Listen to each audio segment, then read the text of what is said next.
ઘણા લોકો તમે જોતા હોય તો જે લોકો ધીરે ધીરે ખાય છે, ધીરે ધીરે ચાવીને ખાય છે, એ લોકોનો મજાક ઉડાવતા હોય છે કે અરે ભાઈ કેટલી વાર કરીશ જમવામાં, જલ્દી જરા ઝડપથી જમ. પણ એ વાત ખોટી છે, કારણ કે તમે લોકો જાણતા નથી કે ધીમે ધીમે ચાવીને ખોરાક ખાવાથી એના કેટલા ફાયદા થાય છે. તો ચલો આજે એના ફાયદા વિશે જાણીએ. જ્યારે તમે ખોરાકને ધીરે ધીરે ચાવીને ખાઓ છો ત્યારે તમારો ખોરાક છે લાળ રસ સાથે સારી રીતે મિક્સ થાય છે અને ત્યારથી જ પાચનની શરૂઆત થઈ જાય છે. અને આગળ જતાં જ્યારે પેટમાં જઈને પાચક રસ સાથે મળે છે ત્યારે એનું સારી રીતે પાચન થાય છે. એટલા માટે તમારું પાચન સુધરશે. એટલા માટે તમારે જે કંઈ બી તકલીફ હોય છે, ગેસ, એસિડિટી, કબજિયાત, પેટમાં ભારે ભારે લાગવું, એ બધી સમસ્યાઓમાંથી રાહત મળે છે.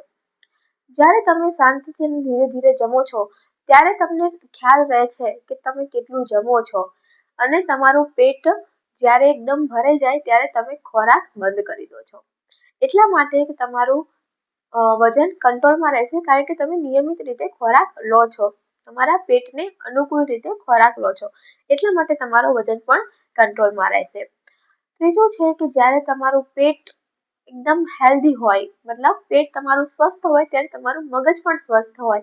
કહીએ છીએ કે જ્યારે પેટ સારું ત્યારે દિવસ સારો. એવી જ રીતે જ્યારે તમારું પેટ સારું હોય ત્યારે તમારું મગજ પણ ખુશનુમા હોય, હેલ્ધી રહેતું હોય. એટલે તમારે કોઈ પણ પ્રકારનો તણાવ આવતું નથી, કોઈ પણ પ્રકારની ચિંતા રહેતી નથી અને મગજ પણ હેલ્ધી રહે છે. તો આજથી તમે જો ઝડપથી ખાતા હોય તો એ આદતને મૂકી દો અને ખોરાકને ધીમે ધીમેથી ચાવીને ખાવાનું શરૂ કરી દો. જો તમને ડાયજેશન રિલેટેડ કોઈ પણ પ્રોબ્લેમ હોય, ગેસ, એસિડિટી, કબજિયાત, તો એ બધામાં તમને ધીરે ધીરે રાહત મળવાની શરૂ થઈ જશે.